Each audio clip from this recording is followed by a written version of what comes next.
Fridge లో left over rice ని చూసి ఇదేం చేయాలి అని ఆలోచిస్తున్నారా? Wait, don't throw it away. కేవలం 5 నిమిషాల్లో ఈ లెఫ్ట్ ఓవర్ రైస్ ని మా అమ్మ స్పెషల్ ఎగ్ ఫ్రైడ్ రైస్ గా ఎలా మార్చాలో చూద్దాం రండి. ముందుగా ఒక ప్యాన్ లో కొంచెం ఆయిల్ వేసుకొని బాగా హీట్ చేసుకోండి. మంచి ఎగ్ ఫ్రైడ్ రైస్ కావాలి అంటే హై ఫ్లేమ్ చాలా ఇంపార్టెంట్. ఇప్పుడు అందులో 2 ఎగ్స్ బ్రేక్ చేసుకొని క్విక్గా స్క్రాంబుల్ చేసుకోండి. ఆ గోల్డెన్ ఎగ్ పీసెస్ చూస్తుంటే ఇప్పుడే తినేయాలనిపిస్తుంది కదా. తర్వాత carrots, capsicum, cabbage, green chillies add చేసుకొని క్విక్గా టాస్ చేసుకోండి.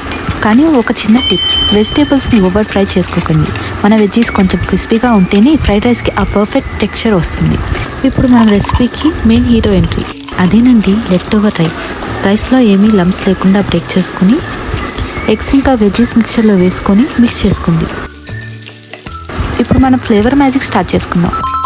Chilli powder, garam masala, Maggi masala, సరిపడా ఉప్పు వేసుకొని బాగా మిక్స్ చేసుకోండి.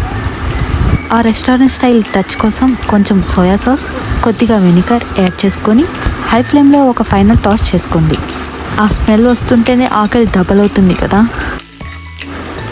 ఫైనల్గా కొంచెం కొత్తిమీర, పుదీనా, గ్రీన్ ఆనియన్స్ వేసుకొని వేడిగా సర్వ్ చేసుకోండి. అంతేనండి, మా అమ్మ చేతి special egg fried rice ready. నాకైతే పక్కనే కొంచెం రా ఆనియన్స్తో తినడం అంటే చాలా ఇష్టం. ఆ క్రంచ్తో అసలు వేరే లెవెల్ టేస్ట్ వస్తుంది. మీరు కూడా ఈ రెసిపీని ట్రై చేస్తారు కదా. మీకు ఎగ్ ఫ్రైడ్ రైస్తో నచ్చే కాంబినేషన్ ఏంటో కామెంట్లో చెప్పండి. ఈ రెసిపీ మీకు నచ్చితే లైక్ చేయండి, కామెంట్ చేయండి, షేర్ చేయండి. ఇలాంటి సింపుల్ ఇంకా టేస్టీ రెసిపీస్ కోసం మా ఛానల్ని సబ్స్క్రైబ్ చేసుకోండి. సబ్స్క్రైబ్ చేసుకున్నారు కదా. మరో ఎమ్మీ రెసిపీతో మళ్ళీ కలుద్దాం. Until then happy cooking. Bye bye.